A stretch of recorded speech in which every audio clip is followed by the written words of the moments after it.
Mungkin ketika dia mengajar, melakukan mujizat, murid-murid berharap bahwa umurnya panjang, kita bisa ikut dia, kita bisa kecipratan, kita bisa kebagian. Bahkan Yesus dikejar-kejar mau diangkat jadi raja. Dan pada saat itu semuanya nempel dengan Yesus, melihat pribadi ini pribadi luar biasa. Tapi saudara, apa yang terjadi? Ternyata walaupun mereka dekat dengan Yesus, firman Yesus itu tidak pernah diingat oleh mereka. Walaupun mereka dekat dengan Yesus, tapi ternyata firman itu tidak meresap dalam kehidupan mereka. Bukankah ketika Yesus masih hidup, Yesus bilang, anak manusia, aku akan diserahkan kepada dunia ini, dan mereka akan membunuh saya, tetapi pada hari yang ketiga, aku akan bangkit. Kenapa murid-murid kemudian tidak memperhatikan firman itu, tidak melihat firman itu, tidak memperhatikan bahwa janji Tuhan tidak mungkin gagal, janji Tuhan tidak mungkin batal. Apa yang Tuhan katakan itu pasti terjadi. Amin. Karena pada saat itu, saudara perhatikan dulu, kenapa itu gagal. Coba kita lihat saudara. Ayatnya yang ayat yang ke-14. Ayat yang ke-14. Akhirnya Yesus menampakkan diri kepada ke-11 orang itu. Jadi karena mereka nggak percaya pemberitaan dari Maria Magdalena, nggak percaya kepada murid-murid dari Emmaus, maka Yesus datang kepada 11 murid itu. Mereka sedang apa? Dan Yesus mencela ketidakpercayaan dan apa? Kedegilan hati mereka. Saudara tahu apa yang dimaksud dengan kedegilan hati? Tahu kedegilan hati itu apa?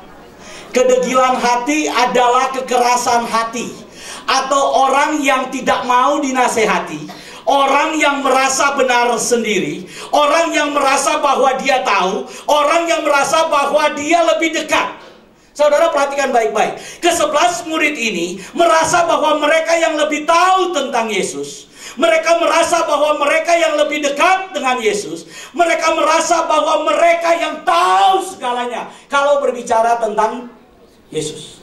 Tetapi Yesus justru tidak menampakkan diri kepada mereka. Yesus lebih dulu menampakkan diri kepada Maria Magdalena.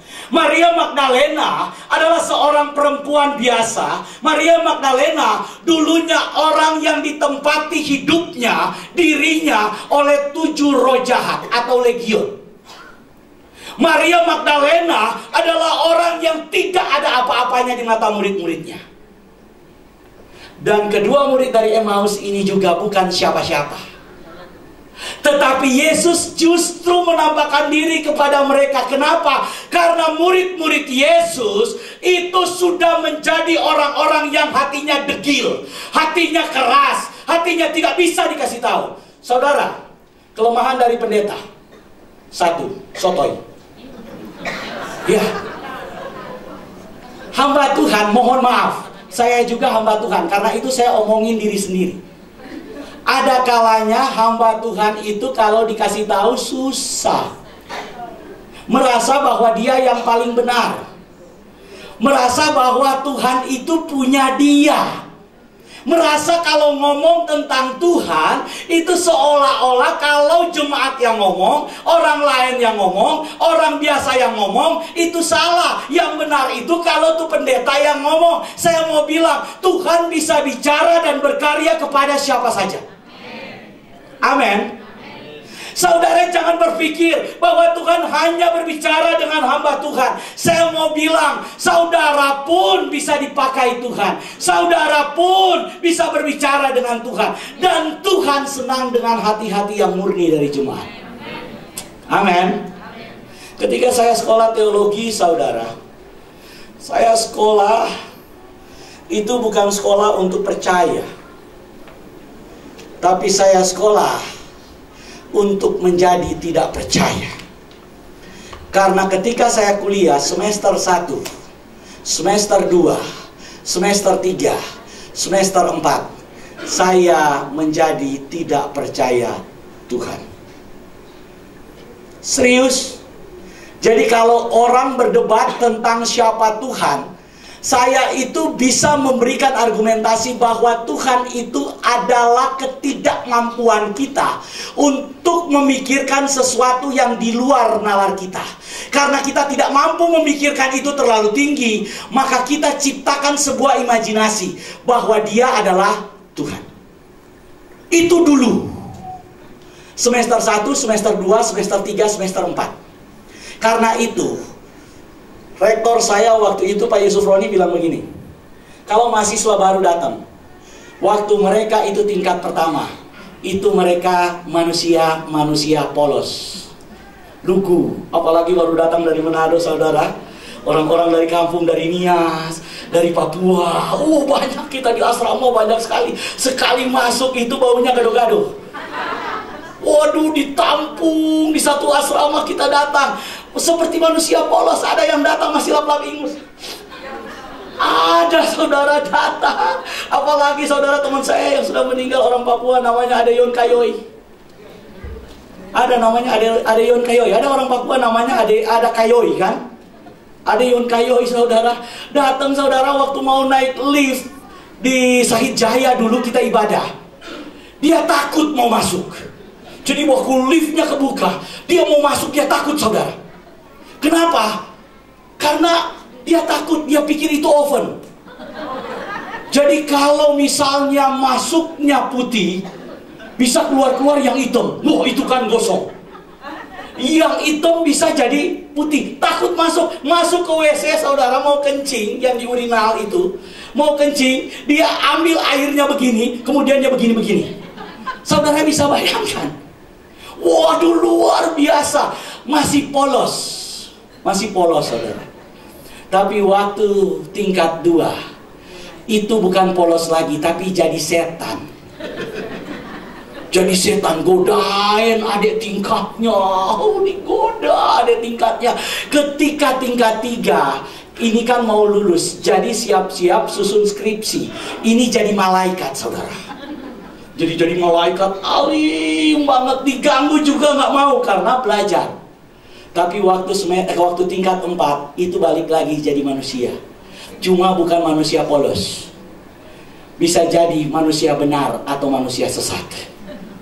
Dan lebih banyak yang sesatnya daripada yang benar. Jadi saya mau bilang, kalau sekolah teologi, belum tentu sekolah itu mengajarkan kita untuk percaya. Karena ketika kita sekolah, justru yang diajarkan untuk meragukan segala sesuatu. Yesus selama 40 hari tinggal. Supaya apa? Dia bisa mengajar murid-muridnya untuk percaya. Amin. Amin. Yesus mau mendampingi murid-muridnya supaya mereka bisa mengenal Tuhan secara benar, mengenal karya yang dilakukan, dan tidak ragu dengan apa yang Tuhan Yesus katakan. Saudara perhatikan baik-baik. Coba kita buka dulu 2 Korintus pasal 5 ayat 7. 2 Korintus pasal yang ke-5 ayat yang ke-7. Perhatikan baik-baik. Sebab hidup kami ini adalah hidup karena apa? Hidup karena apa? Hidup karena percaya, bukan karena apa?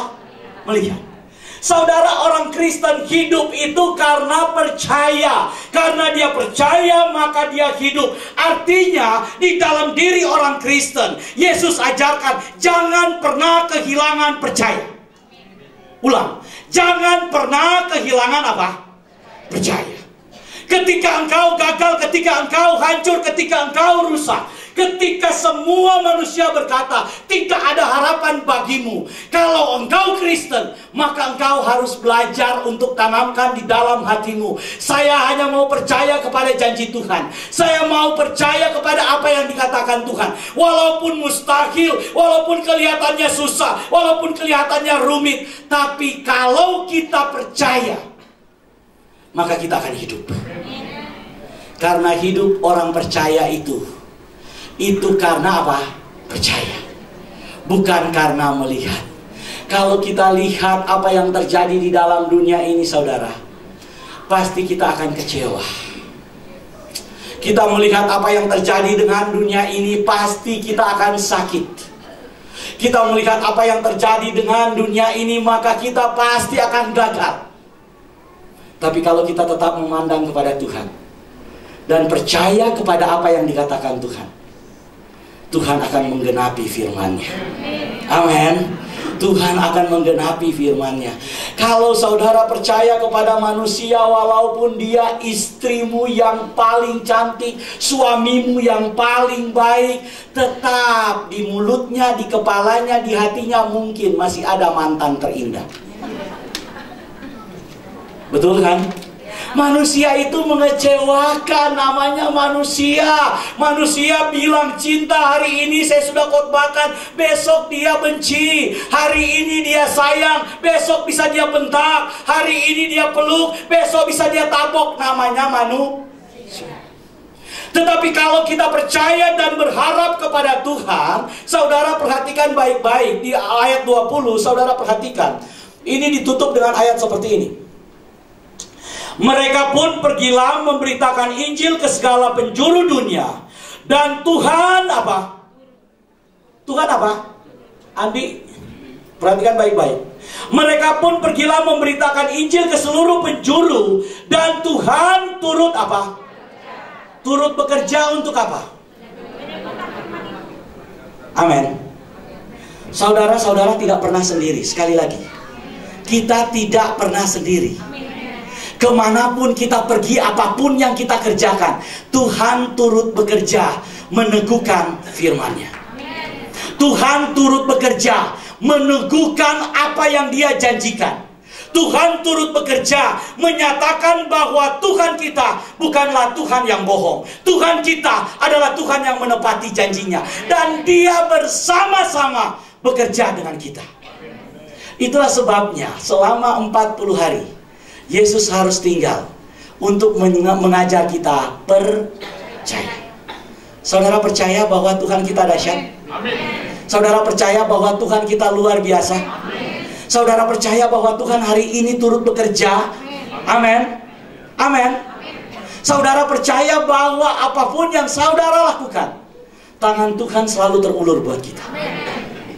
Saudara percaya mungkin anak-anakmu sudah meninggalkanmu, dan mungkin engkau orang tua yang tinggal hidup sendiri, engkau merasa kesepian, tapi percayalah, Tuhan tidak pernah meninggalkan kita. Itulah sebabnya mari kita belajar untuk percaya. Saya ingin kita memahami apa itu percaya. Saudara, kalau kita berbicara tentang percaya, tolong Andi, slide saya. Saya siapkan slide ini, saudara, cuma singkat.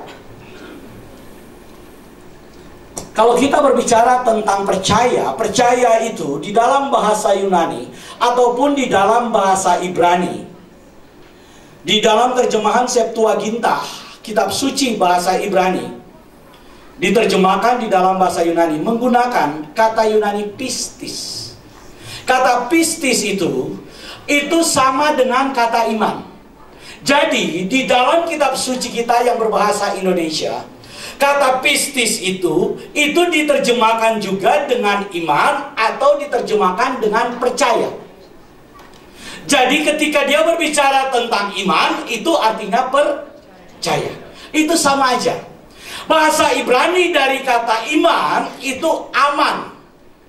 Aman itu atau pistis dalam bahasa Yunani artinya benar dan dapat dipercaya atau diandalkan. Jadi kalau kita berbicara tentang saya percaya, itu artinya saudara itu meyakini bahwa Tuhan itu benar, Tuhan itu dapat diandalkan, dan Tuhan itu dapat dipercaya janji-janjinya. Amin. Itu artinya iman. Karena itu saudara, kalau kita berbicara tentang iman, maka saudara harus memahami kalau iman itu definisinya adalah benar dan dapat diandalkan, maka orang beriman atau orang percaya artinya orang yang memiliki kepastian di dalam dirinya bahwa pengakuannya tentang apa yang ia percayai adalah benar dan dapat diandalkan. Ulang. Kalau iman itu artinya benar dan dapat diandalkan, orang beriman atau orang percaya itu artinya orang yang memiliki kepastian. tentang pengakuannya dalam dirinya bahwa apa yang dia akui itu, apa yang dia percayai itu benar dan dapat dipercaya. Saudara percaya bahwa Tuhan kita bangkit dan hidup? Amin. Ketika saudara berkata amin, itu artinya saudara ingin katakan kepada Tuhan, Tuhan, Engkau dapat diandalkan dan Engkau dapat dipercaya. Ulang. Ketika saudara berkata amin, itu dari kata aman. Artinya Tuhan, Engkau benar dan dapat diandalkan. Jadi ketika ada firman Tuhan yang disampaikan oleh hamba Tuhan, saudara langsung tanggapi dengan amin, maka itu artinya saudara pastikan itu di dalam dirimu bahwa firman ini benar dan dapat diandalkan buat saya. Kenapa? Saya ingin jelaskan 3 poin dari khotbah saya. Tolong Andi tampilkan 3 dimensi iman. Saudara perhatikan baik-baik, saudara. Ini ada 3 dimensi iman. 3 dimensi iman. Yang pertama itu pengakuan. Yang kedua keyakinan. Yang ketiga tindakan. Kita akan bahas ini. Pengakuan itu, coba kita buka dulu Roma 10 ayat 9 dan 10. Roma 10 ayat 9 dan 10. Roma 10 ayat 9 dan 10. Saya akan baca buat saudara.